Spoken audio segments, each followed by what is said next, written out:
Hey everyone, today we are going to be talking about two sisters who were brutally murdered in a small town in Wisconsin. But before we get into that, if you like mystery and the unknown, well then you came to the right place. So please take a second and like the video and subscribe to get notified when I post a new video. Now, let's get into today's case.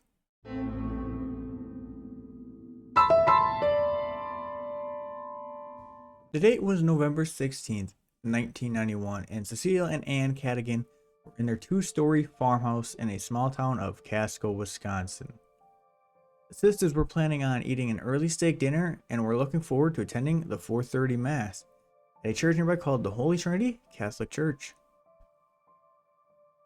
Unfortunately, the sisters would never make it to church, as around 6 p.m., neighbors found the sisters fatally stabbed and brutally beaten. The 90-year-old woman, Anne, was slumped over her favorite chair while Cecilia's body was found under a toppled couch. Bloodstains were smeared into the living room's rose-colored carpet.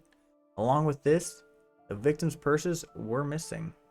The Kewanee investigators caught a break in the case when someone left their genetic material all over the crime scene. Unfortunately, with the DNA technology at the time, it was not strong enough to identify any suspects. This led authorities to follow up on suspects based on hunches and circumstantial evidence. This leads them to focus on Beth Labate of Green Bay as a prime suspect. Around this time, Labate and her boyfriend Chuck Bennett of Sturgeon Bay had committed a slew of burglary, break-ins, and thefts across northeast Wisconsin.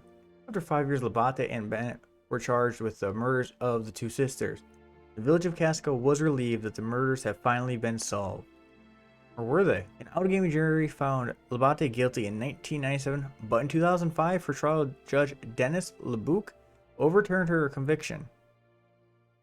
Then in August 2006, charges were formally dropped.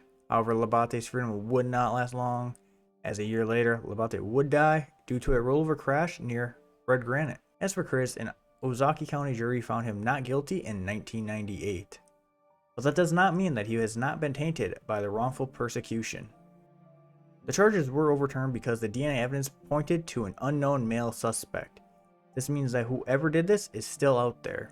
3 years before Labate and Bennett were arrested, authorities targeted a young man from Colorado. The man at the time was 22, had lived in rural Casco, and several people told investigators that he had an explosive temper. This man was also supposedly broke and often shot pool.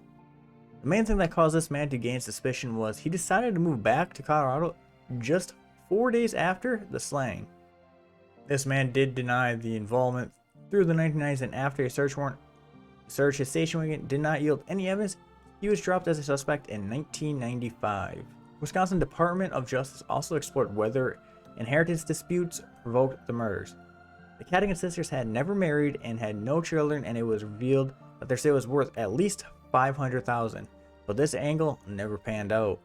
A male relative of the Cadigans from Milwaukee drew suspicion after investigators learned that he cryptically asked his girlfriend whether she believed he could be the killer. According to the DOJ, this man often visited the Fox Valley and Green Bay area on the weekends. The man did tell investigators that he had not been to Cadigan's residence since 1989.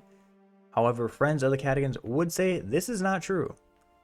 This led to the investigators telling the man that his alibi was shaky, which replied that he has thought about November 16, 1991 and can't produce any new information. Investigators spent days trying to get the man to take a polygraph test, but he declined. Is still not sure whether they backed off this man as a suspect or if he is still a suspect. That will do it for today's video. Let me know in the comments what you think of the case and who possibly could be the suspect. If you liked the video, don't forget to like, subscribe. Thanks for watching, and until next time, peace.